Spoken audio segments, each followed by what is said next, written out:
Okay ဒီနေ့မှာတော့ကျွန်တော်တို့ဒီ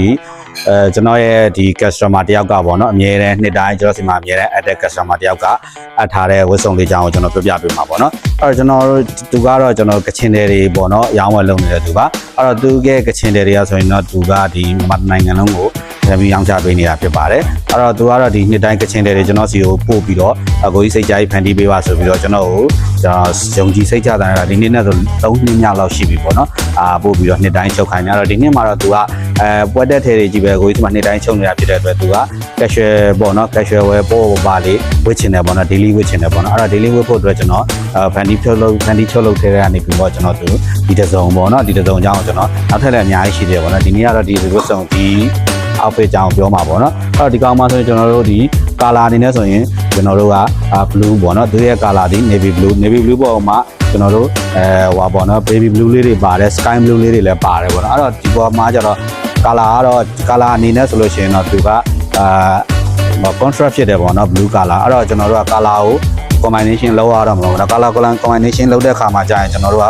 smooth ဖြစ်တဲ့ဘက်ကိုသွားမှာလားဒါမှမဟုတ်လို့ရှိရင်ကျွန်တော်တို့က classic modern touch ကိုသွားမှာလားပဲကျွန်တော်ကကောင်တော့ classic modern touch ဖြစ်အောင်လို့ကျွန်တော်ကဒီအနက်နဲ့ပေါ့နော်တွဲသုံးထားတယ် black color နဲ့တွဲသုံးတယ်အဲ့အတွက်သူကလုံးဝဘိုးဖြစ်သွားတယ်နောက် contrast ဖြစ်သွားတယ်ပေါ့နော်အဲ့တော့ကျွန်တော်တို့က color theory ရဆိုလို့ရှိရင်ဒီကောင်ဒီလုံးဝ match ဖြစ်တယ်လုံးဝလည်းဟိုနှစ်ခု color နှစ်ခုလုံးဒီလုံးဝ smash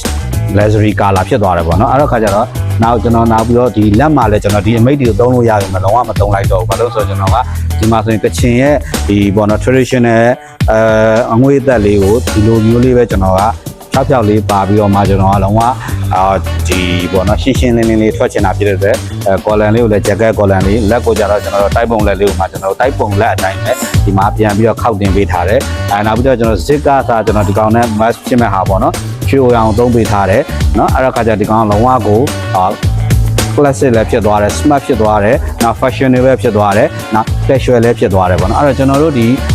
ဝတ်စုံတွေကိုဖန်တီးချုပ်လုပ်တဲ့နေရာမှာ casual ဝတ်ဖို့လား smart ကြဝတ်ဖို့လား fashionable ဖြစ်ဝတ်ဖို့လားပေါ့နော်အဲ့လိုမျိုးတွေမျိုးစုံစဉ်းစားရတယ်အဲ့တော့ခါကျကျွန်တော်တို့ကဒီကောင်မှာဆိုလို့ရှိရင်